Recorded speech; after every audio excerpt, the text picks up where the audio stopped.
모의고사 해설 강의 해보겠습니다. 자, 일단 시험이 되게 어려웠죠. 네, 지금 1등 컷이 어젯밤에 제가 메가스터디 확인해 보니까 1컷이 43점?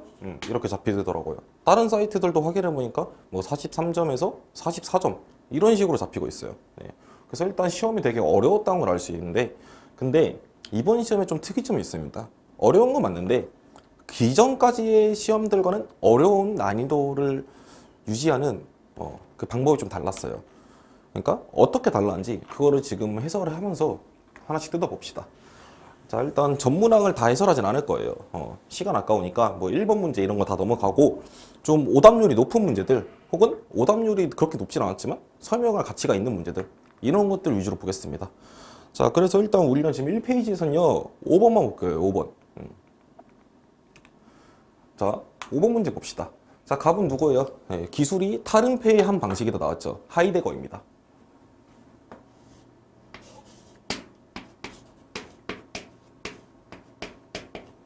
갑은 하이데거고요.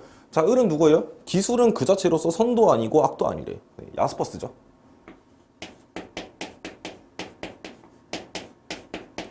자, 그쵸? 그래서 사실 이 문제가 지금 정답률이 보니까 58%예요. 네.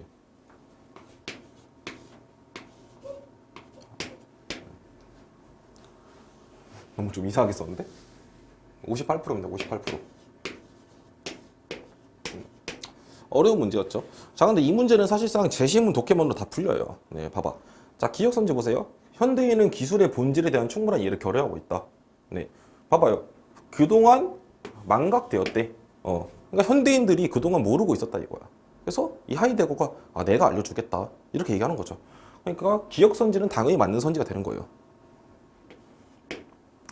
자, 니은선지. 기술은 존재의 의미를 드러내주는 방식으로 기능할 수 있다. 네. 기술이 타른페 방식이라 했죠. 타른페가 뭐야? 은폐가 뭐죠? 숨기는 거잖아. 타른페는 숨겨져 있던 것을 드러내준다. 이런 의미예요. 그래서 니은선지도 맞는 선지고요. 자, 디귿선지 이거 디귿선지 고른 학생들 꽤 많아요. 지금 이 선지별로 선택 비율을 제가 좀 적어왔거든요. 보니까 4번 선지가 58%고 1번 선지가 13%. 근데 2번 선지도 2번 선지가 17%가 나와요. 그래서 디귿 선지를 맞다고 고른 학생들이 꽤 많다는 건데, 자, 야스퍼스가 말하는 게 기술 그 자체가 가치 중립적인 것이지 기술의 활용은 당연히 선하게도 될 수 있고 악하게도 될 수 있다 이렇게 얘기하는 거예요. 그러니까 기술을 활용할 때 그것은 우리가 나쁜 활용이다 혹은 좋은 활용이다 선한 활용이다 이렇게 얘기할 수 있다는 거죠. 그렇죠? 그래서 디귿 선지는 틀린 선지가 됩니다. 자, 리을 선지. 이거 리을 선지를 되게 많이 틀리셨죠? 네, 리을 선지를 가장 많이 고민한 것 같은데, 자, 이 리을 선지 때문에 1번이냐 4번이냐 답이 갈리고 있죠. 근데 사실 리을 선지를 고민했으면 안 돼요. 왜 그러냐? 자, 하이데거가 말하는 게 뭡니까? 기술은 기본적으로 수단인 건 맞다. 기술이 수단이라는 걸 어떻게 부정하겠어요? 이건 당연한 거야. 근데 기술을 단지 수단으로만 봐서는 안 된다. 기술은 수단 플러스 알파의 의미를 가지고 있다. 여기서 말한 알파가 뭐 타른페를 얘기하는 거죠. 그쵸? 그러니까 이게 여러분 이거 사상과는 좀 다르긴 한데 사실 평가원이 되게 많이 쓴 패턴 중 하나예요. 그게 뭐가 있냐? 자, 봐봐. 칸트 있죠, 칸트. 칸트가 뭐라 그래요? 이거 잘 안 보인다. 빨간색으로 쓰니까. 노란색으로 쓸게요. 칸트 봐봐, 칸트. 자, 이 칸트라는 사람이 뭐라고 합니까? 인간을 수단만으로 대우하면 안 된다 이렇게 나와 있죠. 수단만으로 대우하면 안 된다. 근데 수단으로 대우할 수는 있다. 수단과 동시에 목적으로 대우할 수는 있다 이렇게 나와 있죠.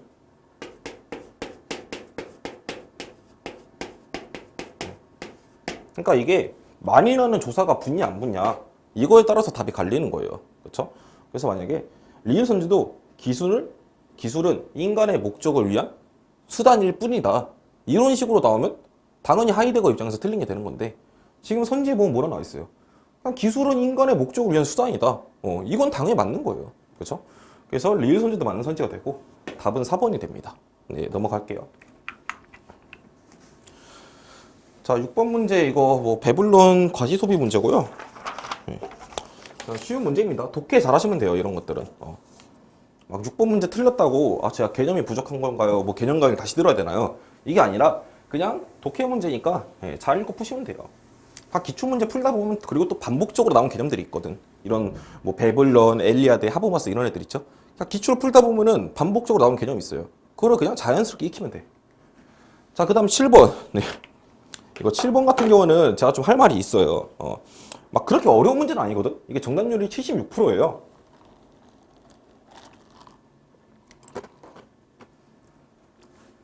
그렇게 어려운 문제는 아닌데 자, 이 묵자라는 사람의 사상을 보면요. 크게 두 가지 파트로 나뉩니다. 자, 첫 번째가 평화예요, 평화. 그 다음에 두 번째가 뭐냐? 예술입니다. 자, 근데 그동안 이 평화라는 파트는 윤사에서만 물어봤어요. 평가원이. 그리고 예술이란 파트는 생윤에서만 나옵니다.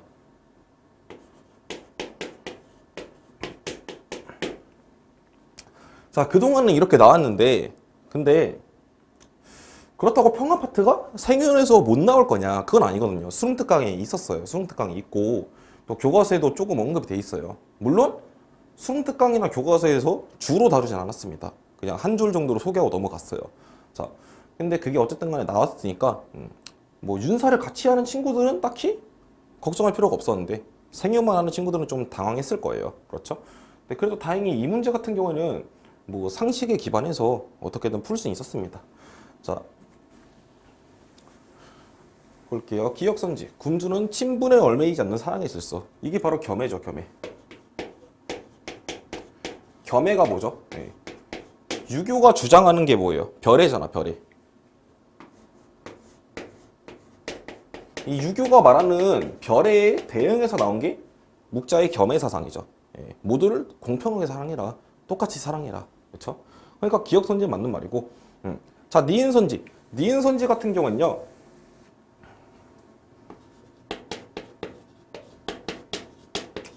자, 묵자가 허용하는 전쟁에 대해서 알려드릴게요. 묵자는 딱 두 가지 전쟁만 허용합니다. 자, 첫 번째는 뭐냐? 방어 전쟁이요. 방어 전쟁. 이거 뭐 당연히 허용하죠. 근데 여기서 말하는 방어 전쟁에는 이웃 나라를 대신 방어해 주는 것도 포함이 됩니다. 무슨 말이냐?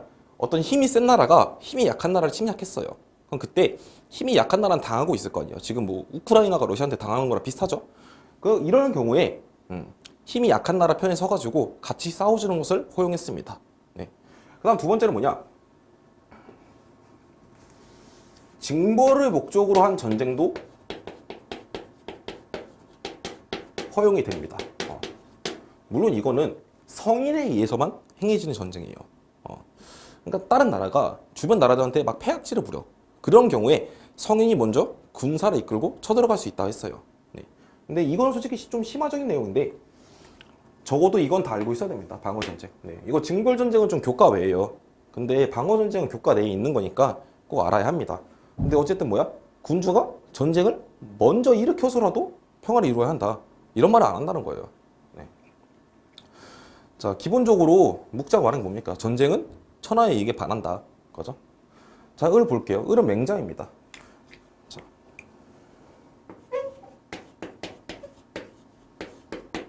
자, 맹자가 뭐라고 얘기합니까?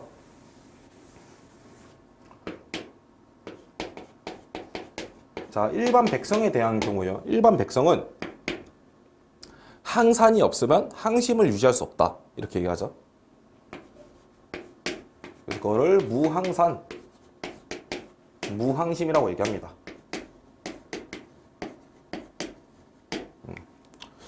물론 이거는 일반 백성에 대한 얘기예요. 선비들은 항산이 없더라도 항심을 유지할 수 있습니다.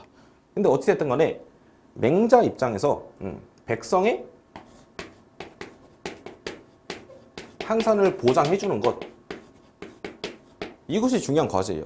백성들이 항산을 유지할 수 있도록 해야지 그래야 얘네가 항심도 유지할 수 있다는 거예요. 그래서 백성들의 항산을 보장하는 것이 결국 군주의 우선 과제가 됩니다.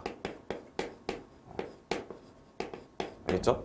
백성들의 항산을 보장해주는 것이 군주의 우선 과제가 된다는 거예요. 근데 중요한 건 뭐다? 우선 과제라고 했지. 궁극적 목표는 아닙니다.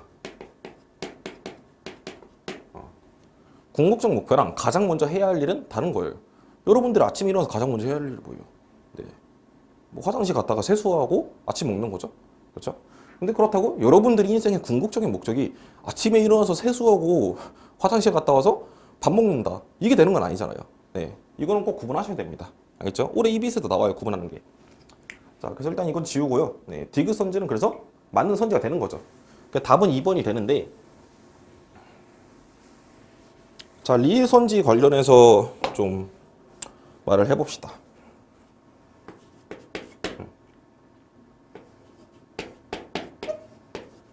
자, 일단 맹자라는 사람은 뭐라고 얘기하냐면요. 의로움이 있고 이로움이 있어요. 이것 중에 뭐가 더 중요합니까? 맹자한테는. 맹자한테는 의로움이 더 중요하다 이거예요. 그렇죠? 그래서 맹자의 이러한 사상을 우리가 의주리종이라고 부릅니다. 의로움이 주인이고 이익은 종이다. 알겠죠? 묵자는 뭐라 불러요? 묵자는 의로움이랑 이익이랑 뭐가 더 중요하냐 이걸 논하잖아요. 왜? 묵자에게는 의로움이 곧 이로움이에요. 백성들의 이로움이 곧 의로움이다. 그래서 묵자가 되게 공리주의적인 면이 많다고 했어요. 그래서 아무튼 묵자의 이러한 사상은 의증리라고 합니다. 의로움이 곧 이익이다. 이익이랑 의로움이 똑같다. 이렇게 본 거예요. 아니 근데 왜 이렇게 더워?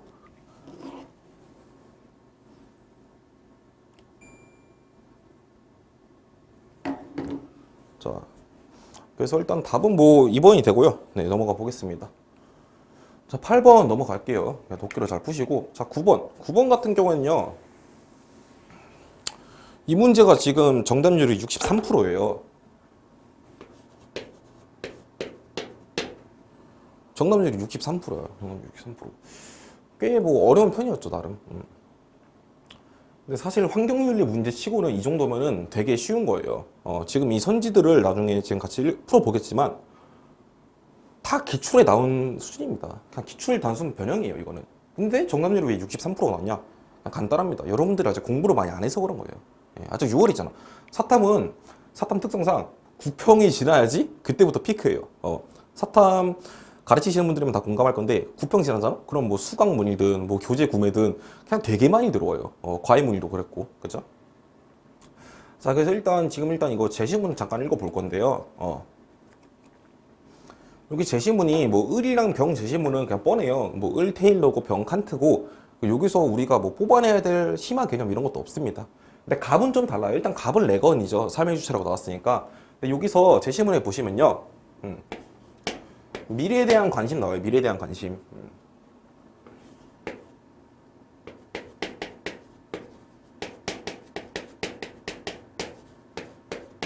레건은 이 미래에 대한 관심이라는 개념을 동물도 가지고 있다. 이렇게 본 겁니다. 알겠죠? 네. 그리고 이게 삶의 주체 조건 중 하나라는 거예요. 이거 기억하세요.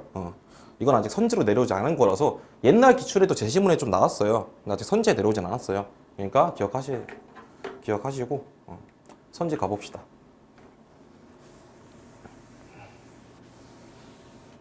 자, 뭐 헷갈릴 수 있으니까 풀면서 여기 밑에 적어 놓을게요. 레건, 테일러, 그리고 병 칸트. 자, 기억 선지부터 봅시다. 도덕적 행위 능력이 있어야만 도덕적 존중의 대상이 되는 건 아니다. 이건 뭐예요? 도덕적 행위 능력이란 건 인간만 가지고 있는 거잖아. 그냥 기억 선지 사실상 인간이 아니어도 도덕적 존중의 대상이 될 수 있냐? 이렇게 물어보고 있는 거예요. 그러니까 이거는 테일러란다. 레건부터 써야겠죠? 레건, 테일러, 칸트. 이렇게 있으면 이 기억 선지는 인간 중심주의가 아닌 애들, 레건과 테일러가 동의하는 겁니다. 근데 칸트는 뭐라고 보겠어요? 칸트는 인간만 도덕적 존중의 대상이 된다 했죠. 그렇죠? 그래서 칸트에 따르면 도덕적 행위 능력이 있어야만 존중의 대상이 될 수 있다. 이렇게 보는 겁니다. 자, 그 다음에 니은 선지 볼게요. 인간 존엄성을 훼손할 가능성이 동물학대 금지의 근거이다. 칸트 입장이죠. 칸트가 뭐라 그래요? 칸트도 당연히 인간 중심주의자지만 동물을 마구 학대하라 이런 말을 안 한단 말이야. 예. 왜 그런 걸까요? 동물이 그 자체로 소중해서 그런 게 아니라 칸트 입장에서 이거예요. 사람이 동물을 마구 때리다 보면은 그러면은 자연스럽게 다른 사람에게도 그런 잔혹한 짓을 할 수 있다고 봤어요. 그것을 경계해야 된다고 봤습니다. 그래서 칸트에 따르면 인간 존엄성을 훼손할 가능성이 동물학대 금지 근거다. 예, 결국 동물의 존엄성이 아니라 인간의 존엄성이 근거이다. 칸트는 인간 중심주의자니까 이렇게 얘기하는 거예요. 대신 레건과 테일러는 그냥 동물을 소중하게 보니까 그러니까 동물학대 하지 말라 하는 거죠. 그럼 일단 봅시다. 자, 기억선지 볼게요. 레건만의 입장이냐 물어보고 있는데 테일러도 동의하고 있죠. 그래서 기억은 틀렸고, 자, 니은 칸트만의 입장이냐 물어보고 있죠. 병만의 입장이냐고. 칸트만의 입장이 맞죠. 니은은 맞습니다. 자, 그 다음에 디그선지 볼게요. 생태계의 구성원만이 도덕적 지위를 지닌 존재가 될 수 있는 것은 아니다. 네, 이거는 사실 나는 이거 디그선지는 왜 물어봤는지 잘 모르겠어요. 나 처음에 이거 디그선지 보고 좀 다시 읽어봤어요. 다른 선지들은 다 그냥 보자마자 바로 별 고민 안 하고 풀었는데 이거 디그선지는 보고서 아니 이걸 대체 왜 물어보지? 이걸 물어본 게 어떤 의미일까 고민을 좀 했습니다. 자, 봐봐. 각 사상가의 입장에서 도덕적 지위를 지닌 존재가 어디까지라고 볼까요? 각 사상가 입장에서. 레건 입장에서 뭐라 그래요? 레건 입장에서 인간과 삶의 주체라 그러죠. 테일러 입장에서 뭐라 그래요? 그냥 뭐 모든 생명체. 칸트는 오직 인간만.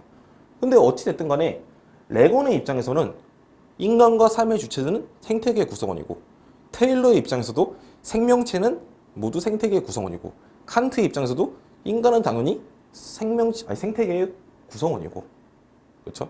그러니까 사실상 디그선즈는 그냥 다 틀렸다고 보는 거예요. 얘네 셋 다 생태계의 구성원만이 도덕적 지위를 가질 수 있다 이렇게 보는 겁니다. 그래서 디그선지는 그냥 틀린 선지예요. 네. 자, 리을선지. 수단으로만 이용되어서는 안 되는 존재는 도덕적 의무의 대상이 될 수 있다. 자, 수단으로만 이용돼서 안 되는 존재. 이게 뭡니까? 이게 이 사상가들 입장에서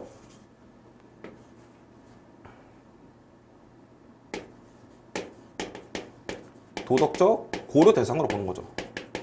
네.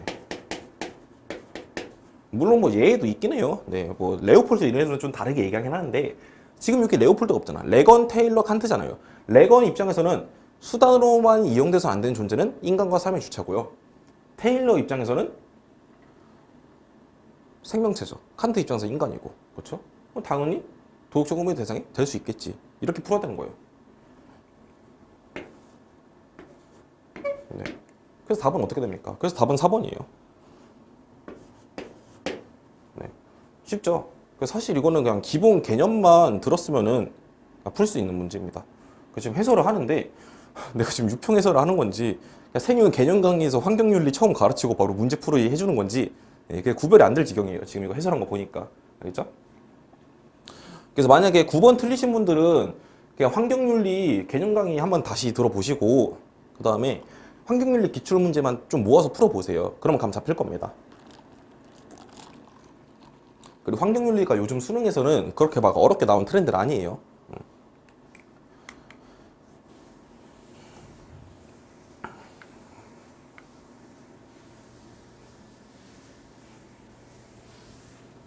지금 시간이 어떻게 됐지?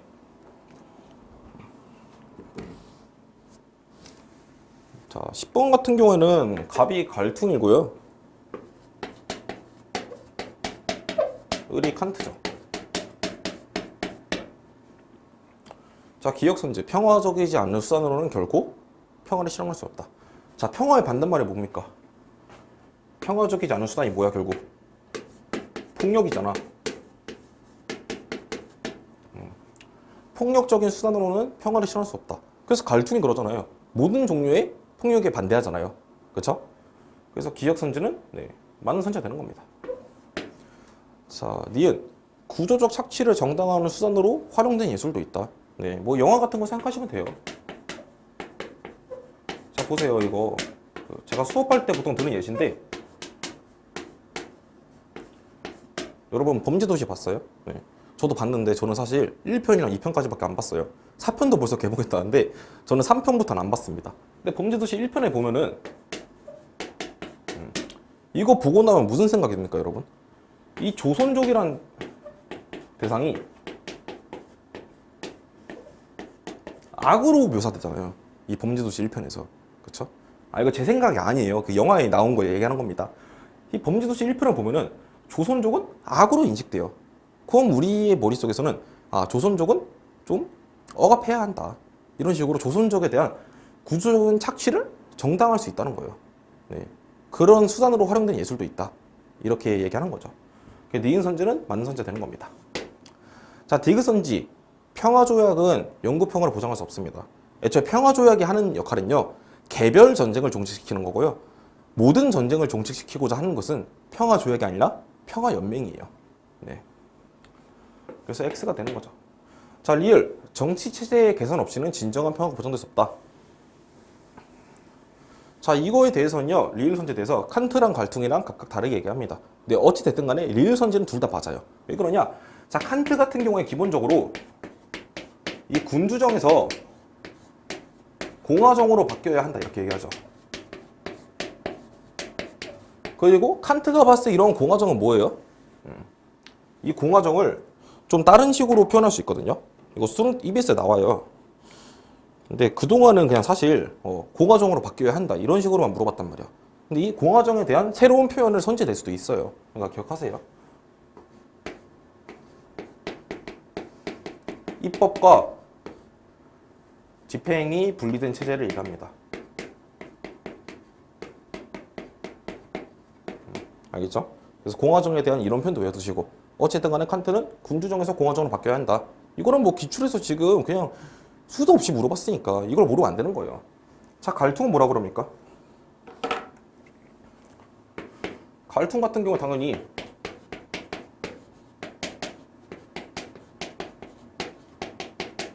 구조적 폭력을 없애기 위해서 정치 체제가 개선되어야 한다. 이렇게 얘기하는 거죠. 그렇죠? 자, 그래서 리을 선지도 둘 다 맞다고 보는 겁니다. 그래서 답은 4번이 되고요. 근데 이 문제가 정답률이 53%라고. 근데 사실 이 문제도 난이도 자체는 되게 쉬워요. 그냥 여러분들이 기본 개념 배웠고, 그리고 기출 문제 좀 풀어봤으면 당연히 맞춰야 되는 선지인데, 아니 맞춰야 되는 문제인데, 근데 이 문제가 왜 정답률이 53%일까 생각을 해보니까 옛날에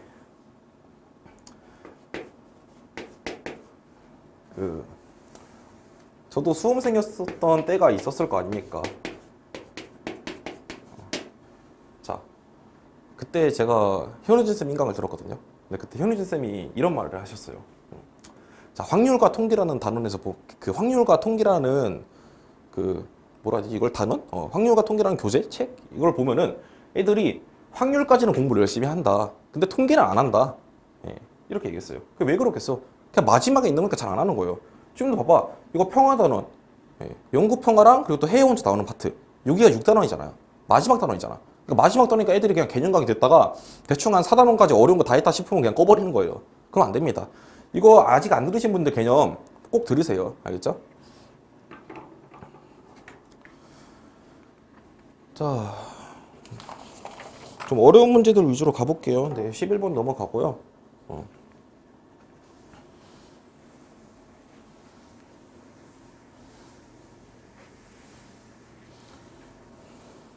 이거 12번엔요. 네, 정답률이 65%인데 이건 제가 리을 선지만 좀 언급을 하겠습니다.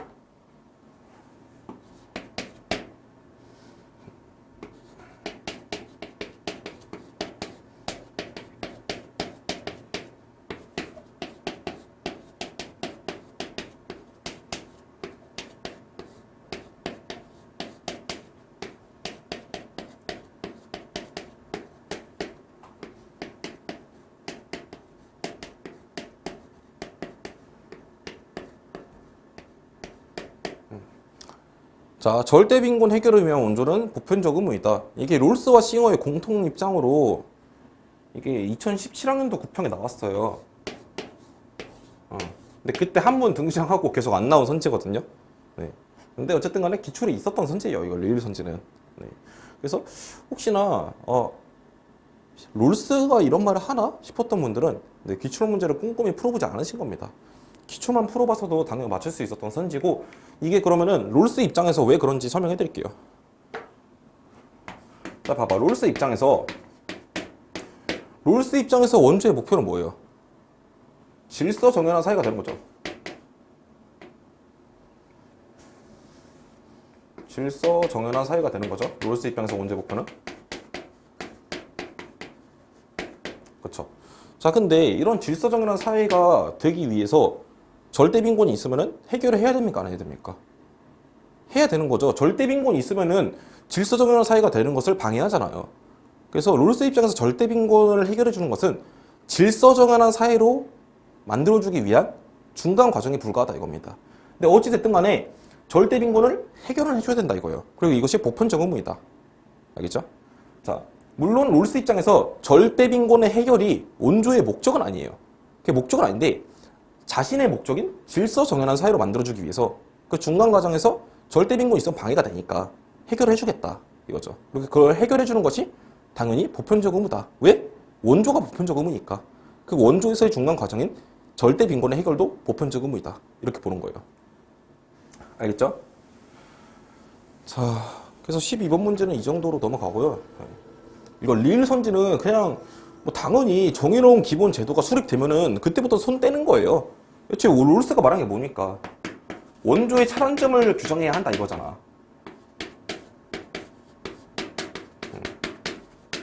원조에 있어서 딱 차단점을 설정하고 그 차단점에 도달하면은 그때부터 손 떼야 한다.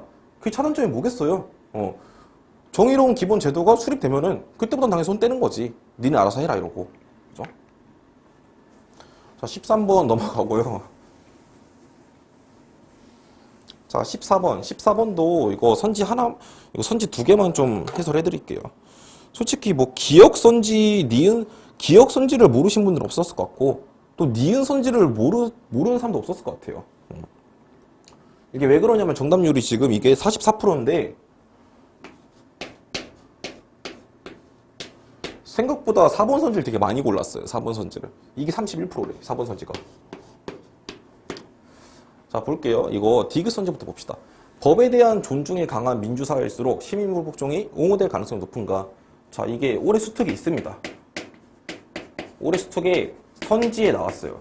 예, 선지에 뭐 이 말 그대로 나왔지 않고 비슷한 내용이 나왔고요. 그리고 해설지 읽어보시면은 이 디귿 선지를 풀 수 있는 내용들이 나와 있어요. 자, 근데 사실 이거 디귿 선지는 어떻게 보면 교과외라고 볼 수 있습니다. 왜? EBS 있긴 했지만 교과서에는 없었으니까. 그렇죠? 근데 그래도 사실 EBS에 있었고, 그리고 EBS에 만약에 없었다 하더라도 어지간한 사설 모의고사에서 다 한 번씩 다른 내용이에요.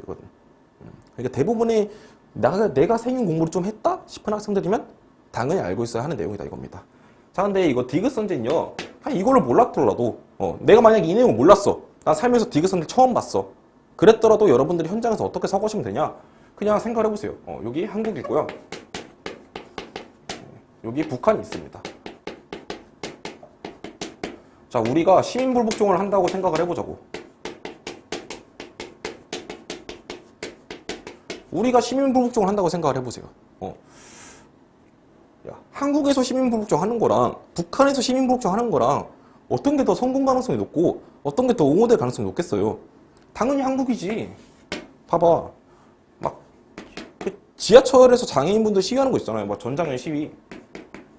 이것도 어떻게 보면은 시민불복종의 일종이다 이렇게 볼 수 있겠죠. 그렇죠? 근데 이 전장현 시위도 한국에서 하면은 그냥 욕 좀 먹고 끝이잖아. 그냥 일반 시민들이 불편하니까 그냥 막 유튜브에 막 영상 찍어서 막 욕하고 이 정도가 끝이잖아. 그쵸? 우리나라에서 얘네들을 막 다 사용시키진 않잖아요. 이 장애인분들을. 그쵸? 근데 만약에 북한에서 이 전장현 시위를 한다고 생각을 해봐요. 얘네 바로 그냥 총살이에요. 그러니까 싱어에 따르면은 시민불복종을 하려 해도 그 사회 형태에 따라서 정당화될 수도 있고 정당화되지 않을 수도 있다. 이렇게 얘기하는 겁니다. 알겠죠? 자, 그 다음에 리을 선지 볼게요. 자, 이거 리을 선지는 진짜 뭐 제가 좀 틀이라서 이해를 못하는 것도 있어요. 왜냐면 이 소로가 옛날에 시민불복종이 2017학년도부터 2020학년도까지 이때 처음 들어왔거든. 2017학년도부터. 근데 이때는요, 싱어가 없었어요, 교육과정에. 근데 교육과정에 아예 없는 사상과를 낼 수는 없잖아. 그쵸? 그러니까 이때는 평가원 시험이든 수능이든 다 뭐만 나왔냐? 롤스 아니면 소로만 나왔습니다. 근데 그러다가 2021학년도부터 싱어가 교육과정에 들어가서 물론 소로도 나만 있었지만 이때부터는 싱어만 많이 냈죠. 소로 거의 안 내고. 그래서 요즘 학생들이 그냥 소로의 내용을 잘 몰라요. 사실 뭐 가르치는 사람들도 소로를 그냥 열심히 안 가르치고 저처럼 문제 만드는 사람들도 그냥 소로 문제를 안 냅니다. 거의. 그러다 보니까 이번엔 릴선지에서 학생들이 되게 많이 당황을 한 것 같아요. 자, 근데 소로의 기본 내용이 뭡니까? 시민불복종을 선택하는, 결정하는 기준이나 근거는 오직 개인의 양심뿐이에요. 그렇죠? 개인의 양심에 비추어 봐서 마음에 안 든다, 부정한 것 같다, 그러면 그때 즉각 불복종해라, 이렇게 얘기하는 거고요. 그러니까 당연히 사회적 승인은 개소리죠, 이거는. 네. 그래가지고 답은 3번이 된다, 이겁니다. 알겠죠? 니은 선지랑 연결이 된 거예요. 소로 입장에서는 기준이 오직 양심이니까 니은 선지에 대해서 양심에서 비롯된 시민불복종은 뭐 실패 가능성, 뭐 결과 이런 거 상관없이 무조건 정당하다, 이렇게 보는 거고요. 자, 그 다음에 이제 15번 남아있는데요. 더워.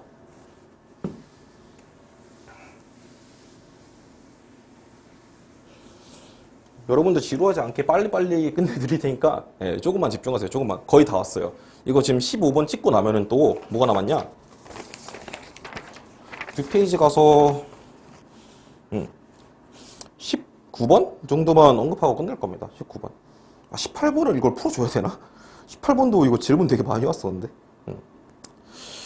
자, 18번도 뭐 그냥 언급만 해드리고 19번, 18번 보고 그러고 끝냅시다. 자, 거의 다 왔어요. 조금만 더 집중하세요. 이 문제가 오답률 1등이더라고. 근데 이 문제는 솔직히 여러분들의 학습 부족을 탓하고 싶지 않아요. 이 15번 문제에 있어서 여러분들이 공부를 덜 해서 그렇다, 이렇게 말하는 거는 그거는 그 사람이 생윤에 대해서 아직 통찰력이 좀 부족한 겁니다. 자, 볼게요. 왜 그러는지 한번 보자고. 자, 갑은 롤스예요, 일단. 을은 노직이겠지. 여기 뭐 노직 제시물에서 불의의 교정의 원리에 의해서도 소유물에 대한 권리를 부여받을 수 있다. 뭐 이 내용 정도만 한번 일단 체크해두고, 그러고 나서 이제 이 문제의 선지에 대해서 봅시다. 자, 기억 선지부터 볼게요. 정의로운 분배 결과로 생긴 불평등은 조정의 대상이 아니다. 자, 롤스랑 노직이랑 둘 다 이 절차적 정의라는 것을 주장하죠. 절차적 정의. 절차적 정의가 뭡니까? 절차가 정의로웠다. 그러면 결과도 정의롭다. 이렇게 간주하는 것을 절차적 정의라고 부르는 거예요. 봐봐요. 이게 대표적으로 뭐 월드컵 이런 거에 적용됩니다. 운동 경기 같은 거에 적용이 되는 거예요. 봐봐. 월드컵을 했어요. 자, 여기 우승 후보가 있습니다. 우승 후보가 3개가 있어. 우승 후보. 첫 번째가 브라질이에요. 두 번째가 프랑스입니다. 저 축구 잘 몰라요. 이거 가지고 막 뭐라 하지 마세요. 그냥 대충 축구 잘하기로 유명한 나라 쓰는 거야. 그 다음 마지막에 한국이에요. 한국. 자, 이렇게 우승 후보가 3군데가 있어요. 3군데가 있는데 이 중에서 어느 나라가 우승하는 게 정의로워요? 월드컵이 끝났어. 이 중에서 어느 나라가 우승하는 게 정의로워? 이런 질문 자체가 애초에 병신 같은 거예요. 왜?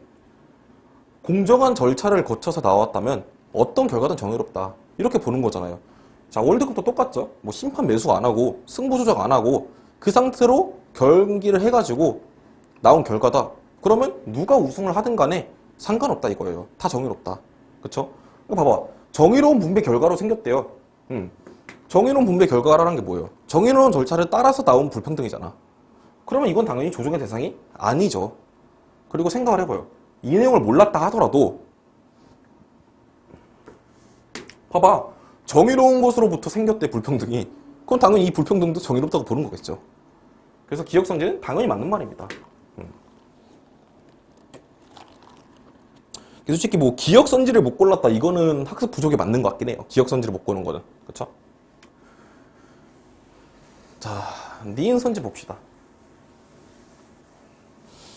자, 니은선지 같은 경우에 롤스가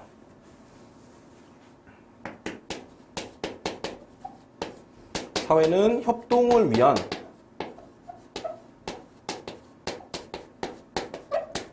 체제를 갖추어야 한다 이렇게 얘기하고 있어요.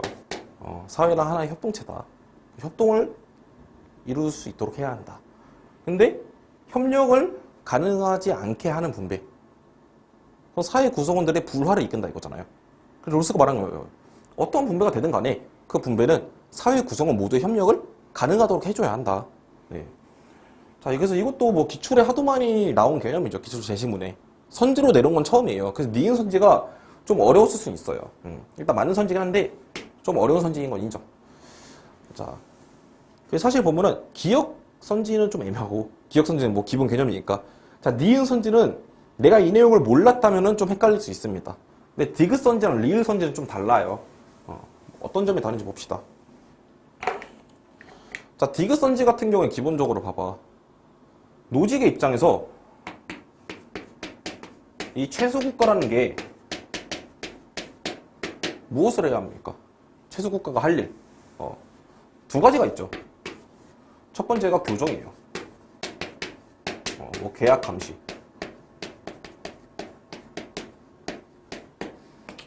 첫 번째가 교정이죠. 자, 두 번째가 뭡니까? 두 번째가 치안이에요, 치안. 최소국가에도 경찰은 있겠지. 그죠? 예. 그러니까 교정 외에도, 분배 교정 외에도 국가는 시민들의 안전을 지켜줘야 한다. 그러기 위해서 시민들이 자발적으로 세금을 내는 것이고, 그러한 과정에서 내는 세금은 강제 노동이 아닌 것이고, 그게 작년 9평에 나왔죠. 예, 그 개념이 여기서 또 연결되는 거예요. 그러니까 교정 외에 이것 때문에 틀린 겁니다. 근데 사실 디귿 선지는 지금 보면 있잖아요. 선지 쓰임 표현 자체가 그냥 대놓고 이렇게 말하고 있어요. 야, 나한테 제발 발레를 찾게 해줘. 제발 발레를 찾아와. 발레를 찾으면 이 디귿 선지는 틀린 선지가 되는 거야. 이렇게 얘기하고 있죠. 이거 여러분들이 눈치를 채고서 어떻게든 이 치안이라는 발레를 떠올릴 수 있도록 노력을 했어요. 이 디귿 선지는. 디귿 선지에서 그냥 이것만 생각하고 틀렸다. 그 여러분들이 시험장에서의 센스가 부족한 거야. 그렇죠?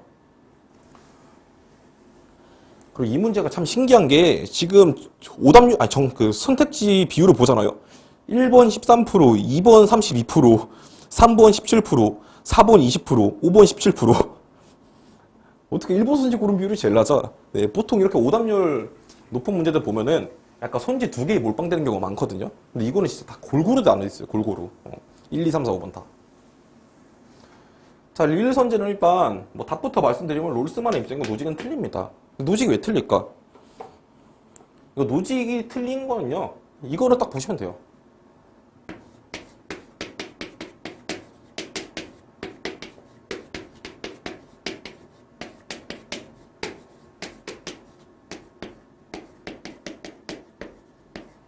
자, 기본적 필요 보장 있죠.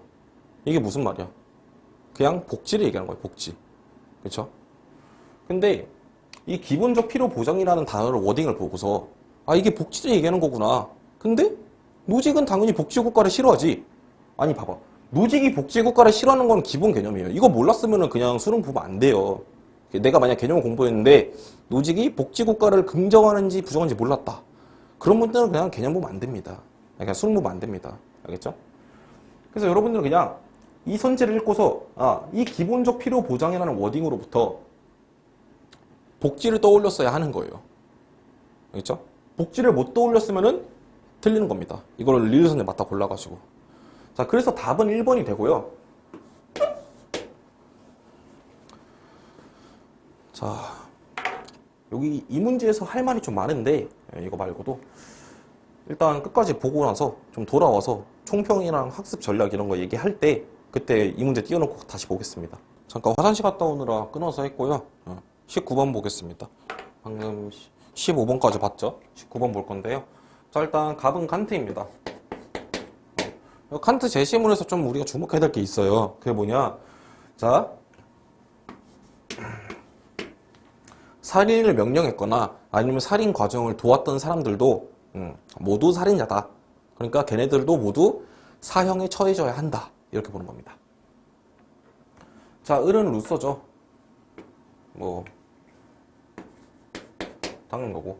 그리고 사회계약은 자기 생명을 처분하는 것이 아니다.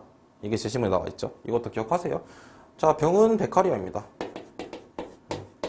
그러니까 형벌론에서 뭐 전통적인 3명이 나왔고요. 전통적으로 조합된 3명. 자, 선지 볼게요. 근데 난 이 문제가 좀 놀란 게 이게 정답률이 60%예요. 근데 나는 학생들이 이거 틀린 학생들이 거의 다 1번 골랐을 줄 알았어요. 근데 생각보다 1번이 아니라 4번을 더 골랐더라고. 자, 1번 선지 보겠습니다. 살인자는 시민사회에서 제거될 수밖에 없다. 자, 이게 칸트는 오직 사형만을 얘기하죠. 그래서 봐봐. 이거를 보고서 일단 정리해봅시다. 살인자에 대한 처벌이 어떤지 볼게요. 칸트는 그냥 사형, 루소는 사형 혹은 추방형, 베카리아는 종신노역형을 주장하죠. 그렇죠? 근데 여기 시민사회에서 제거된다는 게 사형이랑 추방을 모두 얘기하는 걸까요? 네, 맞습니다.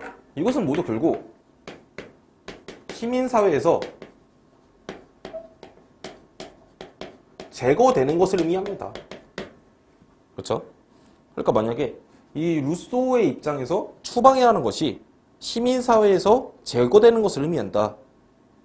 이거를 못 떠올렸다면은 틀리는 1번 선지를 답을 고를 수 있었어요. 근데 생각보다 학생들이 똑똑한가 봐. 이거 1번 선지 고른 사람이 거의 없어요. 일단 약간 좀 성질 급한 학생들이 1번 선지 고르고 그러니까 나머지 2번, 3번, 4번, 5번 선지 안 읽고 넘어갔을 줄 알았거든? 근데 막상 아니더라고. 네. 선택률이 5%밖에 안 됩니다. 자, 그래서 1번 선지는 네, 루소가 강구하지 않는 비판이죠. 루소도 살인자는 시민사회에서 제거될 수밖에 없다. 이렇게 얘기하니까. 2번, 루소가 제기하지 않을 비판이죠. 루소에 따르면 사형은 국가 존립, 시민사회의 방위를 위해서 필요한 것이니까. 자, 3번, 사회계약의 근거에서 모든 종류의 형벌이 집행될 수 있다. 애초에 이건 베카리아가 얘기할 비판이 아니죠. 베카리아가 애초에 사형을 하지 말라고 하는데 어떻게 모든 종류의 형벌이 집행될 수 있다. 이런 식으로 얘기를 하겠어요. 그렇죠? 자, 4번, 사형의 선고와 집행은 살인자의 동의를 전제하지 않는다. 네, 칸트의 입장이죠. 여기까지 딱 칸트의 입장이에요. 왜? 칸트에 따르면 살인자는 현상계적 인격이니까 사형의 선고와 집행에서 사회계약자가 아닌 살인자의 동의를 전제하지 않는다. 이렇게 봤어요. 자, 이거는 이렇게 되는 거죠. 칸트가 인격을 이렇게 두 개로 구분합니다. 작년 6평에 나온 내용이죠. 칸트의 사회계약론.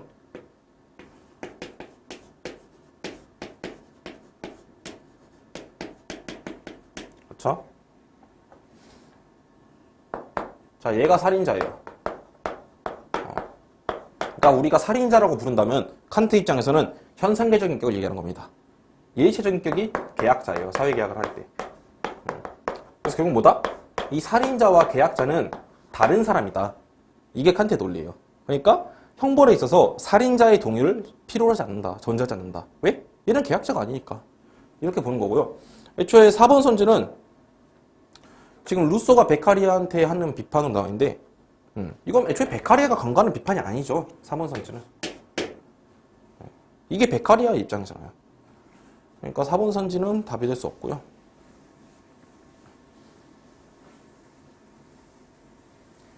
베카리아가 말하는 게 사회계약 할 때 살인자도 사회계약 했던 사람 중에 한 명인데 사회계약을 할 때 생명권을 넘기지 않았다. 그러니까 사형은 부정하다. 이거죠. 이게 베카리아의 논리니까. 베카리아가 강구하지 않는 비판인 거고. 자, 5번 선지 볼게요. 동해보복의 원리에 어긋나는 형벌도 정당할 수 있다. 네, 우리가 칸트를 처음 배울 때, 칸트의 형벌론을 처음 배울 때 배우는 기본 개념이 뭐예요? 칸트는 동해보복주의. 근데 베카리아나 다른 애들은 아니잖아. 그쵸? 그러니까 베카리아 입장에서는 사람을 죽인 사람 같은 경우는 뭐예요? 봐봐, 살인 뭐야, 살인.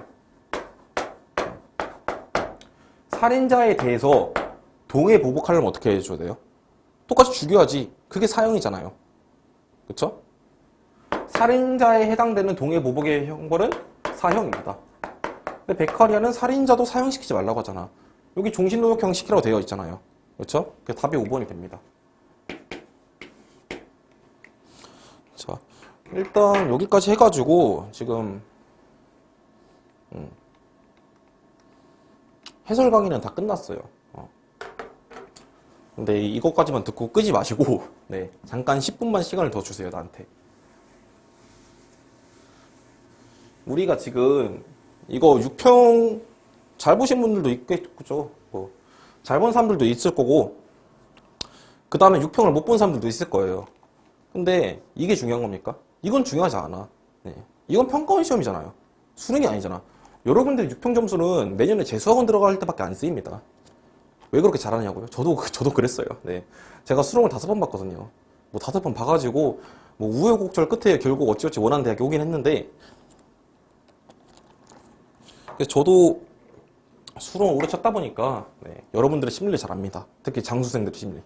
자, 일단 6평 시험 점수 자체는 중요하지 않아요. 뭐 당연히 알겠지. 왜 안 중요해요? 저 기분 안 좋아요. 이러면 내가 할 말이 없어요. 네. 6평 점수 자체 중요하지 않아. 중요한 건 뭐야? 중요한 건 결국 수능이에요, 수능. 수능을 잘 보는 게 중요하잖아. 그러니까 우리는 이번에 6평 점수만 볼 게 아니라 6평에 나온 출제 기조를 보고, 평가원이 이제 뭐 어떤 식으로 내겠다. 이거를 좀 캐치를 해야 됩니다. 근데 잠깐 분필이 다 떨어져서, 네, 분필 좀 갈고 갈게요.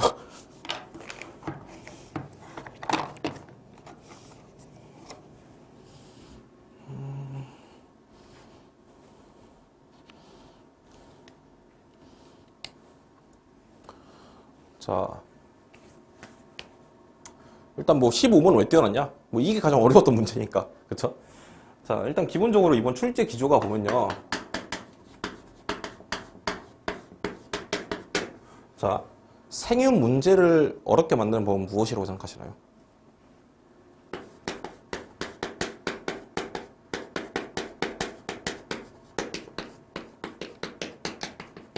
아씨, 분필 부러졌어. 바꾸자마자 부러지네. 자, 어려운 문제를 출제하는 법이 무엇이라고 생각하십니까? 문제를 어렵게 내는 법. 저는 문제 진짜 많이 만들어 왔어요. 네. 저기 막 애초에 지금 출판도 하고 있고, 또 출판 말고도 저기 어디 대치동에 하나 학원에 감금돼가지고 맨날 문제 만들고 있고, 네. 또 따로 제 학생들 주는 모의고사도 제가 문제를 다 직접 만듭니다. 그래서 1년에 만드는 문제만 거의 한 1000문제가 넘어요. 지금 대충 짐작해 봤을 때. 문제 되게 많이 풀어봤고, 또 많이 풀어봤습니다. 네. 우수하면서 진짜 많이 풀었고, 시중에 있는 거의 모든 모의고사 다 풀어봤어요, 제가. 자, 뭐 평가 문제도 당연히 다 풀어봤고, 임용고시 풀어봤고, 교육청지도 다 풀어봤습니다. 자, 생윤 문제를 어렵게 만드는 법은요, 크게 3가지가 있어요.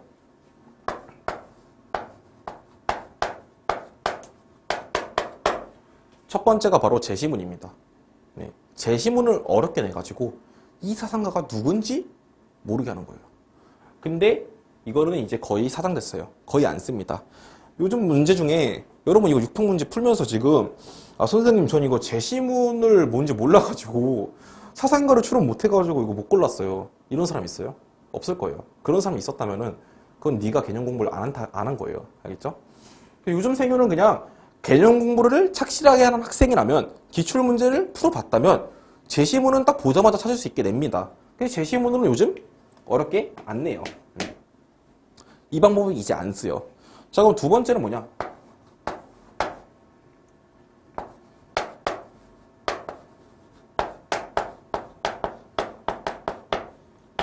두 번째는 심화 개념이에요. 심화 개념. 네. 말 그대로 어려운 개념을 낸다 이거죠. 네. 뭐 예를 들어서 뭐 칸트의 사회계약, 작년 6평에 나왔던 소재죠. 뭐 칸트의 사회계약, 뭐 루소의 추방형 이런 것들. 네. 이런 것들이 심화 개념입니다. 자, 세 번째는 뭐냐? 세 번째는 바로 이거예요.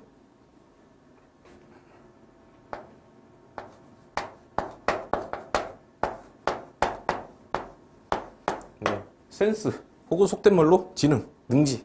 네. 이걸 테스트하는 겁니다. 자, 이 심화 개념으로 어렵게 하는 건요. 이게 근데 사실 출제하기 더 쉬워요. 심화 개념은. 왜? 그냥 원전에서 나오는 교육과정 밖에 있는 것들을 그냥 아무거나 한 줄 가져다가 선제 쓱 내면 되거든. 이게 편하거든. 만드는 입장에서 편하고 공부하는 입장에서 편해요. 왜? 공부하는 입장에서는 그냥 뭐 사교육에서 주는 컨텐츠들 거기에 뭐 교과 외에 많으니까 그거 그냥 달달 외우면 끝나. 그거 외우고 그것대로 가서 풀면 풀려요. 답이 골라진단 말이야. 그래서 이 심화 개념으로 어렵게 하는 건요. 알면 맞추고요. 모르면 틀립니다.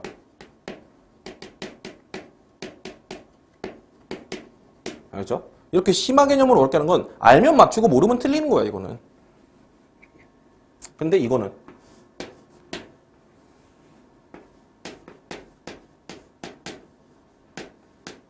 알아서 틀리는 거예요. 봐봐. 이번에 15번에 예를 들어서 뭐 리을선지 이런 것들 여러분 다 알고 있었잖아. 이거 15번에 리을선지 골라서 틀린 학생들 들어봐요. 여러분들이 노직이 복지를 싫어한다는 걸 모르고 있었어요? 노직의 입장에서 노직이 복지를 좋아한다 싫어한다 이 내용을 모르고 있었냐고. 이걸 몰라가지고 15번에서 리을선지 골라서 틀린 게 아니잖아. 그럼 이거 고른 사람들 왜 그런 거예요? 그냥 기본적 필요라는 워딩을 보고 이게 복지를 의미하는 거구나. 이걸 파악하지 못해서 틀린 거라고. 예. 그래서 요즘은 근데 이렇게 많이 됩니다. 작년 6평이요. 작년 6평이 이게 심했어요. 예. 작년 6평에 심화 개념 좀 많이 나왔어요. 교육과정 바깥에 있는 거. 작년 6평이 요걸 좀 많이 먹었습니다. 그래서 뭐 듣기로는 뭐 이때 이후로 출제진이 갈렸대요. 이때 하필 작년에 대통령이 뭐 사교육 배제 발언 6평 끝나고 했죠. 네, 그래가지고 난리가 나가지고 이때 출제진이 좀 갈렸대요. 그래가지고 2024학년도 9평은 또 이렇게 나왔어요. 센스를 테스트하는 걸로. 그럼 작년 수능 어떻게 하냐? 작년 수능은 애초에 너무 쉬웠기 때문에 논의하는 것 자체가 별로 의미가 없고요. 작년 수능은 심화 개념 하나만 나왔어요. 심화 개념 하나만. 근데 그것도 기껏해야 기출 제시문에 있는 거였어. 그게 뭐였죠? 홉스 입장에서 주권자, 통치자는 계약의 당사자가 아니다. 그러니까 통치자가 계약을 위반하는 것은 애초에 논리적으로 불가능한 일이다. 그게 작년 수능에 나왔죠. 그거 말고는 따로 뭐 심화 개념 이런 게 없었어요. 작년 수능에서. 작년 수능은 뭐 어디 하나로 분류하기가 힘들고 이번 6평 뭐야? 2025학년도 6평이죠. 이번 6평은 이쪽에 분류됩니다. 네, 보통 이게 많이 쓰였어요. 그렇죠? 시험지 다시 한번 볼까요, 여러분? 봐봐. 보통 5번 문제 많이 틀렸죠? 5번 문제 틀린 사람들 리을 선지 골라서 많이 틀린 거잖아. 이것도 그냥 뭐 하이되고 심화 개념이 나와서 틀린 게 아니라 그냥 센스가 부족해서 그런 거예요. 센스가. 그리고 봐봐. 뭐 12번 틀린 학생들도 뭐 센스가 부족해서 틀린 거고. 그렇죠? 14번도 센스가 부족해서 틀린 거고.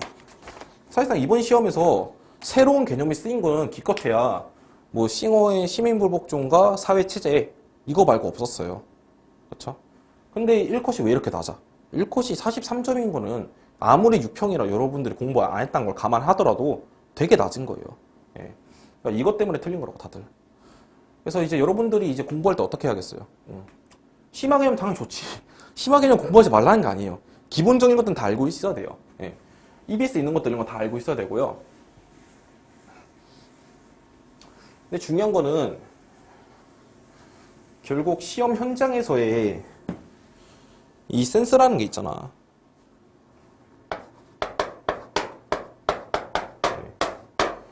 내가 만약에 이 센스가 부족해가지고 생애 문제를 풀면서 좀 극복하기 힘들 것 같다. 그러면 그냥 지금이라도 늦지 않았으니까 다른 과목을 선택하세요. 나는 뭐 윤리 문제 만드는 사람이고 뭐 윤리 가르치기도 하고 윤리 문제 만들어 팔기도 하고 그러니까 당연히 내 입장에서 윤리 하는 사람들이 많아지면 좋아요. 이과 애들 많이 넘어오면 좋아요. 기분 좋은데 보통 이과 애들은 사문으로 많이 가더라고. 근데 아무튼 간에 그런 제 사익 추구를 떠나서 만약에 내가 생윤을 공부를 했는데 오랫동안 했는데도 원하는 점수가 안 나왔다. 뭐 이상한 온갖 시중 문제집 다 풀고 뭐 수능 특강 다 풀고 기출 분석 다 했는데도 그래도 점수가 잘 안 나왔다. 출제자가 의도한 게 뭔지 몰라서 안 나왔다. 그런 분들은 그게 극복되기 힘들 확률이 큽니다. 약간 국어 같은 거예요. 그러니까 그런 분들은 그냥 과목을 바꾸는 걸 추천드립니다. 알겠죠? 사실 심화 개념은 그냥 가르치면 풀리고 그냥 모르면 틀리고 더 쉬운데 이렇게 센스를 물어봐서 어렵게 하는 게 더 힘든 거예요. 자, 그래서 여러분들이 이제 학습을 할 때 어떻게 해야 하냐? 첫 번째는 기출입니다.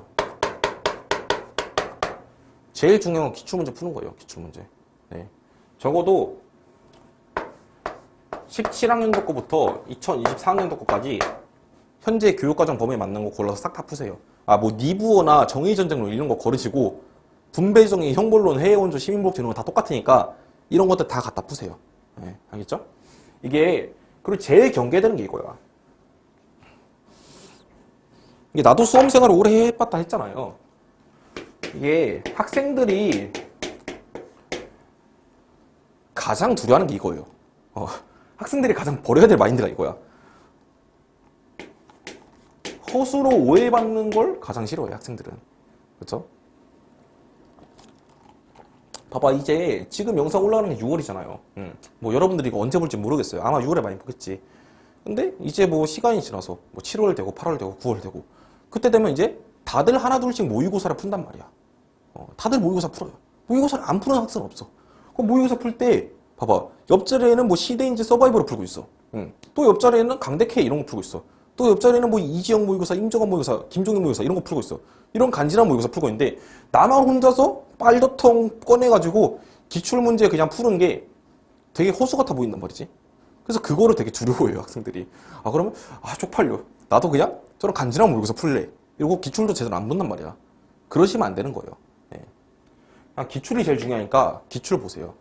여러분들이 그렇게 풀고 싶어하는 사설 문제들, 뭐 시대인재든 강대든 어떤 문제든 간에 다 기출 문제를 베이스로 해가지고 만드는 겁니다. 그거 만드는 출제자들이 가장 맨날 끼고 사는 게 기출이에요, 기출. 제일 중요한 게 기출이고요. 그 다음 두 번째는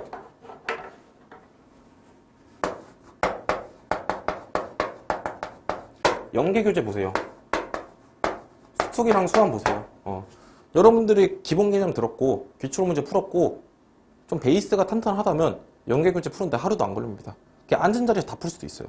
예. 그러니까 기출 풀고 연계교재 풀고 여기서 말한 연계교재는 수특수완이에요. 뭐 EBS 만점 마무리 시크릿 X 이딴 거 사서 풀지 마시고 예, 수특수완만 사서 푸세요.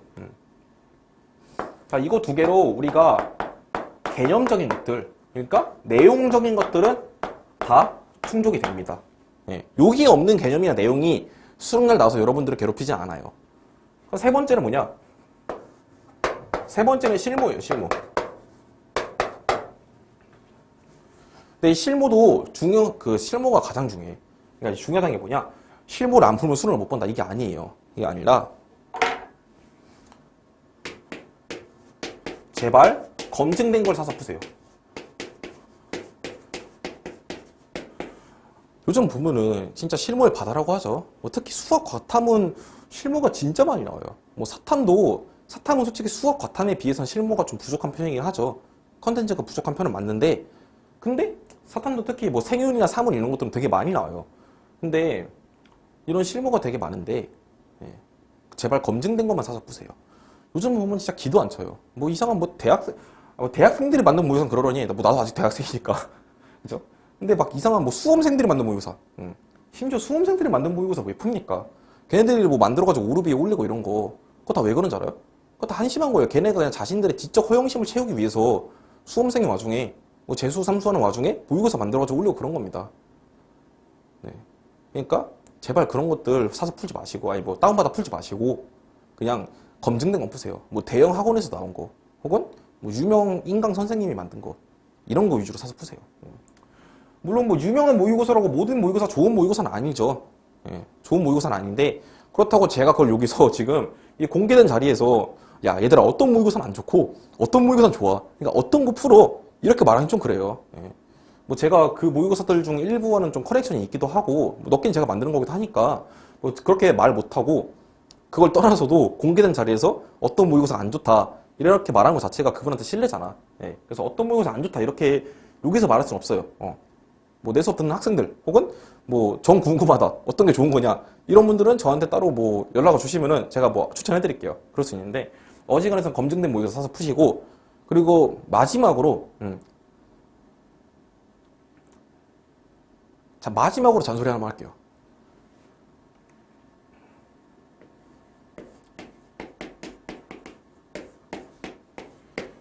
너무나 지엽적인 책들, 너무나 지엽적인 교재들 갖다 버리세요.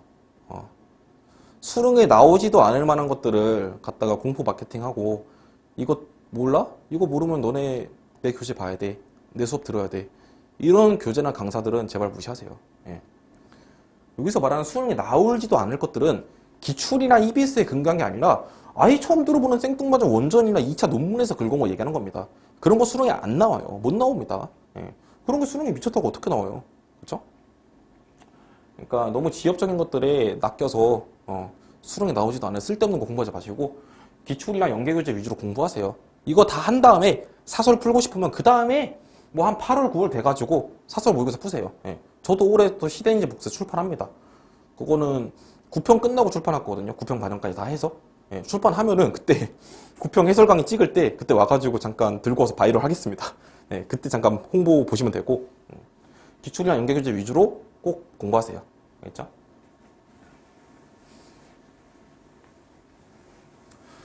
자 마지막으로 그리고 이번 시험에 1컷이 지금 뭐 한 43 이 정도로 잡혀 있죠. 뭐 이게 확정된 컷은 아니지만 이게 확정된 컷이라고 가정을 해보자고. 그럼 만약에 같은 난이도로 수능의 시험이 나오면요 보통은 어떻게 되냐? 보통은 1컷이 좀 많이 올라갑니다. 탐구는 애들이 수능 대비수로 공부를 많이 하니까. 그럼 보통은 1컷이 막 40, 7 이렇게 올라가요.